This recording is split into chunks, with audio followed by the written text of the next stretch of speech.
Hi everyone, and welcome to the very first episode of Equination.net's Training Tuesday.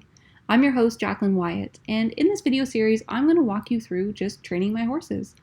I'm hoping that through this series, you'll get an idea of some of the different features that are available throughout the game, as well as learn a little bit more about how to approach training and entering your horses into races, and you might learn some tips and tricks along the way.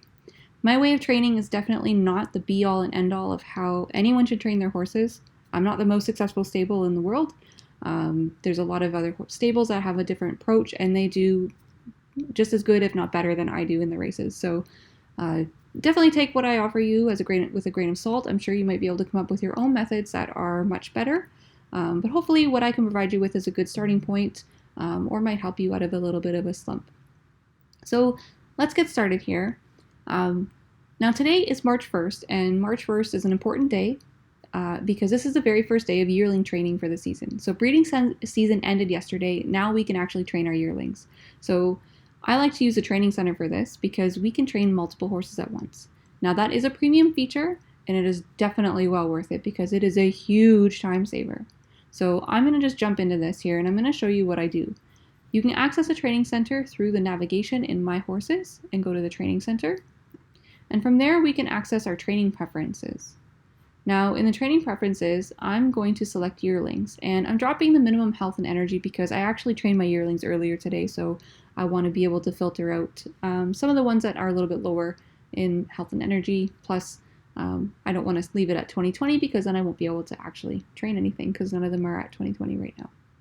So 1818, I'm changing the age to yearlings to filter out all the older horses. I don't want to look at them right now.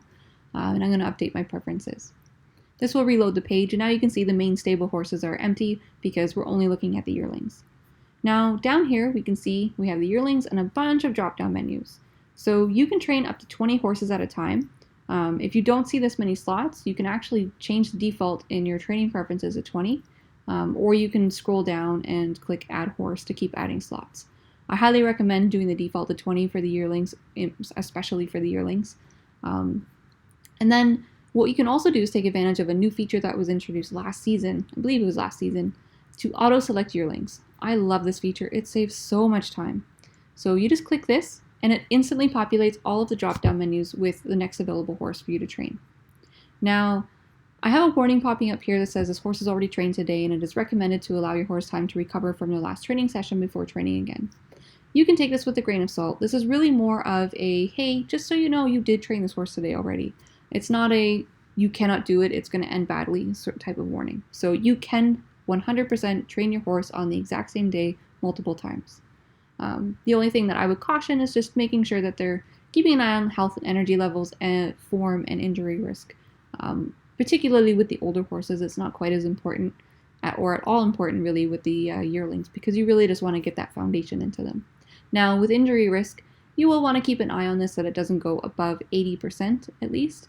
And as you start to get closer to them turning 2 at the end of the month, you might want to work on getting that a little bit lower so that they're ready to hit their workouts and keep going at a steady pace. Now yearlings are pretty straightforward. There's only 2 training methods that you can really use. There's gallops and jogs. I like to use gallops, and you can only do light intensity gallops with them. I find this gives them the most increase to their stats. Jogs I find are useful to reduce injury risk, so I don't usually use that unless I absolutely need to. So I've auto-populated everything. Everybody's also defaulting to light gallops, so I can just scroll down and train these yearlings, and just like that, we have trained 20 yearlings, which is pretty great. It didn't take us much time at all. So I'm going to keep going. What I'm going to do is I'm just going to auto-select the yearlings again, and everybody is set to light gallops, and I'm going to just scroll down and train these yearlings. So we just trained 40 yearlings just like that. Scroll down once again, auto-select yearlings. Now I do have 80 some odd yearlings, but I actually trained a few of them a couple extra times while trying to film other versions of this video. So I'm going to stop here because this is all the yearlings. They'll be trained for the day. And there we go. We just trained a bunch of yearlings in absolutely no time at all. So now you can see that I have none left to train at this time. If I really wanted to, I could lower my minimum health and energy thresholds and keep going. You can actually keep training until they hit 1010 health and energy. Beyond that, you won't be able to train them. It doesn't hinder them in any way to train them with low health and energy. So you can go crazy, train them all in one day a bunch of times, and then you can leave them for a week or so to let them recover. Whatever works for you with your schedule is a way to go with that. So I've increased this to 2020. That's just my own personal preference. I like to train them at 2020 because I find it gives me a much lower list, a smaller list of horses to work with on a given day. So I'll keep it at 2020. I also tend to get on every single day, so that helps me there. It might be more useful for you to train at a lower number than that. Whatever that works out to be for you, you can figure that out. Ages, I'm going to select all ages because now I want to train all the older horses. And just out of interest here, I keep this as all genders, all surfaces, although this comes in very handy when we are training 2-year-olds for the first time. So I'll get to that once we get into April, actually. I like to keep the injury risk 0 to 100. I don't really mind who I'm training as far as that goes, and we'll get to that in a second. I do like to hide pending entries. I don't want to train a horse that I've already basically engaged into a race, and I don't like to train my graded entries from this way. I like to tackle them through the dashboard, which we can get into another day, not too important today. You can also hide horses for sale, horses trained today, horses trained this week, and there is an option here to apply to horse pages. I don't check this because if I'm opening up a horse page, I usually want to train them specifically. So typically this will be like my graded entries, for example. I don't want to hide my graded entry when I'm looking at the horse page. I want to be able to train that horse. So I'll keep this unchecked, but it can be very useful if you want to make sure that you have all these safeguards in place when you are on your horse page. All right, I'm going to update the preferences so that we can see all the older horses. I think today's a pretty light day, so I'm going to auto-select horses. And as you can see, I don't have a whole lot to train today, which is pretty convenient. So what we're going to do then is we're going to go through each one of these to decide what we're going to do with training. I like to base my training off of their form in IR. That's usually my way to go when I'm training most of my older horses. That will change when it comes to 2-year-olds early in the season, but now we're, 2/3 of the way into the season, so now my 2-year-olds are going to start being treated like older horses now.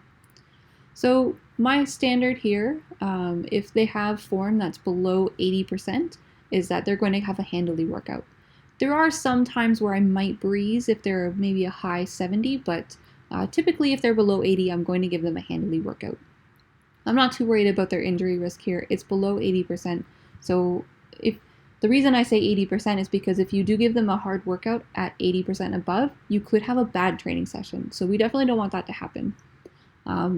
And I'm not too concerned about their injury risk getting high from the training session because we can always bring that down afterwards. I'd rather get their form up, get the good session into them to help build up their stats that we can't see, and then we can worry about getting them ready for a race after that. So this horse here we can see has really high form, 96%, and decently high injury risk of 69%. So when they're in the 90s, typically what I'll do is I'll jog, unless I know that they've had way too many jogs in a row and they need to get something under their belt. I might take a bit of a delay to train them with a couple of workouts before I send them into the next race. But what I'm going to do here is I'm just going to jog this horse because 96%, he should just need a quick little maintenance run here. It'll help drop his injury risk and he'll be ready to run after that. Here we have a horse that's 84% form, so above 80, we give a breezing workout for that.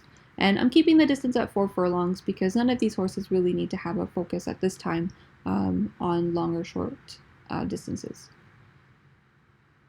Toro is next, and this one's above 80%, so I'm going to keep that one breezing as well. Here we have one that has a warning of high injury risk, and that's because it's above 80%, it's 92. So what I'm going to do is I'm going to give this horse a jog, an average jog. I find average just tends to work a little bit better for me when it comes to this sort of thing. So I'll give this horse an average jog to help bring that injury risk down.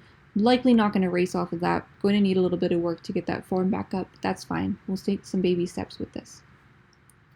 Next horse, Tycho. We're going to give this horse a breezing workout because they're above 80%. And last but not least, Zenobia is sitting at 94% and 70% for IR, so a jog will be perfect for her. So with that, I'm just going to zip down, train these horses, and away we go. So the handily workout went well for Crimson, decent rating that came out of that. He exited with 88% form, so that's still a little bit lower than what I like to race with. I like to race above 90%, so I'm just going to sit on this horse for the week and I'm not going to race him. He'll recover in 2 to 4 days, depending on how health and energy recovers, and then we'll give him another workout at that point, and then we'll look for a race. Next, we have Dr. Pepper. So this horse had a jog injury. Our form is up to 97%, injury risk down to 52. I'm very comfortable racing my horses with higher injury risk. You might notice that moving forward. So I will race them even if they're in the 70s. I do get my fair share of injuries. I'm not going to lie there, but I like to just let them go, and we'll deal with the injury once they come up.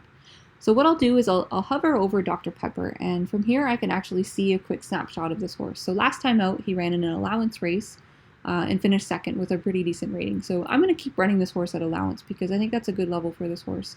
He's only won once this season, but he's doing pretty decently and still earning some money.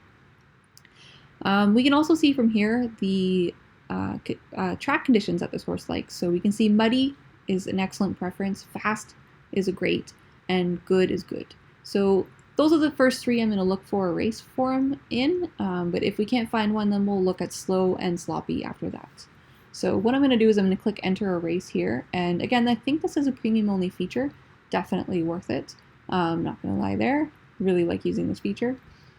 So here we have a muddy race coming up on Friday. He should recover. He's 17-17 health and energy right now, so entering out a couple of days is typically what I'll do in this case. So muddy, he'll be good in this allowance race on Friday. So I'm just going to click on that, enter him, and we're good to go.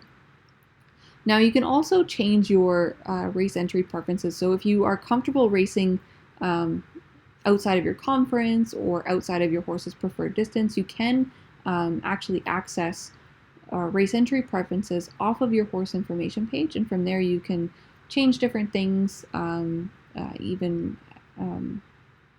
I think you can also change surface types. Sorry, I'm not looking at it right now, so I actually forget what some of the options are that are in there. I tend to focus, I like to race solely in Canada because that's a conference where I'm based, and I don't like to race my horses outside of their distance preference. So that's why mine are pretty strict there, though I am completely comfortable racing outside on different track conditions. So next we'll come down to Haute Couture. This one has a 95% form, 67% injury risk. I'm totally comfortable running off of that good breeze that we just had. So she ran an allowance last time out. She won it. Finally, she won a race this season. She was over 3 going into that race. So we'll take a look for a race for her. She likes muddy tracks, followed by good tracks and sloppy tracks. So we'll take a look and see. Friday is muddy, so unfortunately she doesn't meet the conditions, so there's no race for her there. But we do have a race on Saturday that's good, so let's go for that one, and we'll enter her in there. Next up is Otoro. She has 98% form, 74% IR. I know that's probably making some people cringe right now watching that, but I'm comfortable running off of that one. So she won an allowance last time out and has been having a really good season. Wow. Anyways, he's been having a really good season. Likes firm, soft, and good tracks. So let's take a look and see what we have. Now, because he is at 74, I am comfortable entering out a little bit further. So we have a firm track that's coming up on Tuesday. So that'll give him a whole week to drop that injury risk down. We'll end up being about 67% by then. So I think that'll be a good number. And we can enter that race on Tuesday. Next, we have this horse that had the really high injury risk. Remember, that was around 90 something. Now it's down to 73, so that's much more manageable. In a couple more days, this horse will be ready to have a workout, and we'll probably give him a handily. Probably take a couple to get back into racing form, but then he should be ready to go from there. And we can kind of see what led to that. There were a couple of average jogs that led up to a race, and he probably exited that race in a little bit of rough shape, but that's fine. We can get them back in about a week or two from there. Tycho is next, and that is a huge rating from this horse. Form is 100%, can't beat that, and injury risk is 64%. So let's take a look at this horse. He was second in allowance last time out and has been pretty competitive at that level this season, so I'm going to keep running him there. Likes fast, good, and muddy tracks. So let's see what we can find. So Thursday, Thursday's a little bit quick for this horse. I'd like to make sure that they get up to 2020, so I'm not going to enter the Thursday race. It's a little bit quick. It's also not his preferred surface condition. That is poor. So we might as well just find something else that's a little more suitable. And it looks like we're going to be pushing out to Tuesday because we also have another sloppy track that comes up here. If I really wanted to get a race into this horse, I would enter him on the sloppy. I'm not completely opposed to racing on poor at all. But I'm going to opt for the fast. I'd rather try and give this horse as many opportunities as I can since he has only won one race this season. And we'll go from there. And last but not least, we have Zenobia. So that's 97% form, 61% IR. She won an allowance last time out. It's been a bit hit and miss this season, but it looks like she's coming back around in good form. So hopefully she carries that from that last race. She likes fast, muddy, and sloppy. So let's see what we can find. I know there's lots of sloppy tracks that are coming up here. So Sunday, there's actually a listed stake on sloppy. So let's head for that one. We'll give that a try. And there, just like that, we've trained all of our horses for the day, and it didn't take us much time at all. And if I wasn't talking so much about all the things that I just did, you would see that this actually goes fairly quickly to zip through training all your horses. So I hope this has helped. Excuse me. Please feel free to reach out if there's anything that you want to see in particular. I'm going to try to keep this going every Tuesday, but, I have the little one to juggle as well, so we'll see how well that works out. So I hope you found this useful and wish you the best of luck in the races.